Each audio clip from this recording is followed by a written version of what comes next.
जय हिंद। इससे पहले वाले वीडियो में हमने अध्ययन किया था पवन द्वारा निर्मित स्थलाकृतियों के बारे में, जिसमें हमने अध्ययन किया था घर्षण, अपघर्षण, सन्नी घर्षण, छात्रप शिला, इंसेल्वर, ज्यूगेन, ड्राई कांटर, होल, जालीदार शिला, वातरंध्र, लोयस का मैदान, इन सब के बारे में अध्ययन किया था।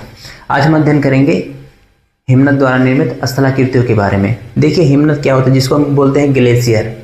देखिए जहाँ पे खूब ऊंचे ऊंचे पहाड़ होते हैं, जहाँ पे टेम्परेचर कम होता है, तो वहाँ पे बर्फ़ जम जाते हैं, तो उसको हम ग्लेशियर बोल देते हैं।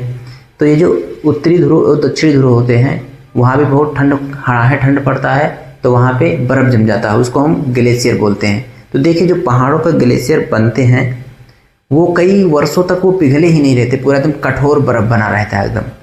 लेकिन उसमें अगर कहीं चट्टान है, कहीं लकड़ी है, तो वो पिघलने लगता है और वो गुरुत्वाकर्षण बल से नीचे आने लगता है, तो वो ढेर सारी स्थलाकृतियों का निर्माण करती है। तो उसी के बारे में हम अध्ययन करेंगे। तो देखिए जैसे हो गया कोई हमारा पहाड़ है, ऐसे यहाँ पे ऐसे ढेर सारा ऐसे पहाड़ है ऐसे, और ये पूरा पहाड़ हो गया है यहाँ पे, ये ऐसे पहाड़ है। तो पहाड़ पे क्या होता है कि यहाँ पे ऐसे ऊपर से ग्लेशियर पिघल के नीचे आएगी, ऐसे यहाँ पे ऐसे मान लीजिए ऐसे नीचे आ रही है और ऐसे बह रही है, ऐसे नीचे बह रही है यहाँ पे, ऐसे मान लीजिए ये ऐसे नाली की तरह रहेगी, ऐसे नाली की तरह रहेगी, वो नदिया में ऐसे बह के नीचे आएगी। तो जो ये गोल गोल रहेगा तो इसको बोलेंगे यू आकार की घाटी। देखिए जो नदियाँ आती है ऊपर से वो बनाएंगे बी आकार की घाटी, और जो हिमनद द्वारा स्थलाकृतियाँ बनेंगी वो यू आकार की घाटी बनाएंगी, यू आकार की घाटी।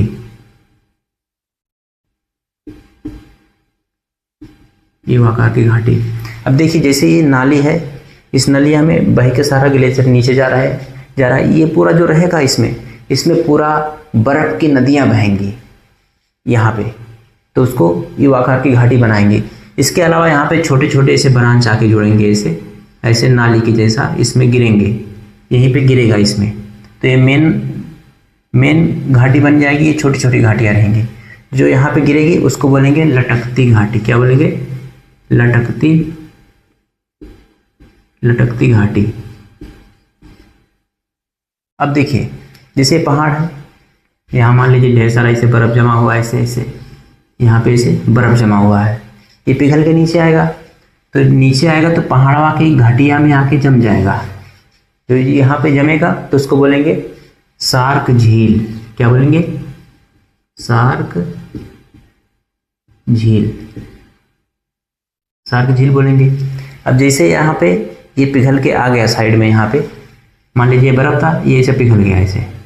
अब मान लीजिए मैं ऐसे बना गया, ये पिघल के यहाँ पे आ गया, तो जो दोनों साइडिया से ये आकृति का निर्माण होगा, इसको बोलेंगे, इस आकृति को बोलेंगे हॉर्न। क्या बोलेंगे? हॉर्न बोलेंगे यहाँ पे। अब देखिए मान लीजिए कि ऐसे है, ऐसे पहाड़ है यहाँ पे, और यहाँ सार्क है, ठीक है, यहाँ सार्क हो गया, तो मान लीजिए यहाँ पे ऐसे सार्क झील है, ठीक है, सार्क झील है, यहाँ पर पूरा पानी ऐसे भरा हुआ है, आके पिघल के इस घटिया में पानी भरा हुआ है, और यहाँ पे बीच में ऐसे पहाड़ है, उसको बोलेंगे एरीटी। क्या बोलेंगे? एरीटी। दोनों तरफ से सार्क झील है और बीच में ऊंचा उठा हुआ है, उसको बोलेंगे एरीटी।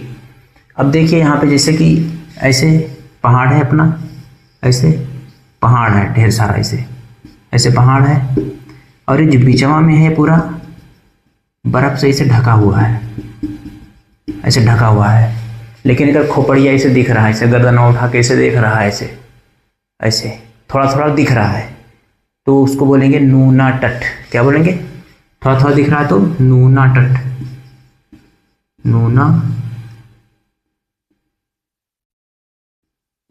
तट।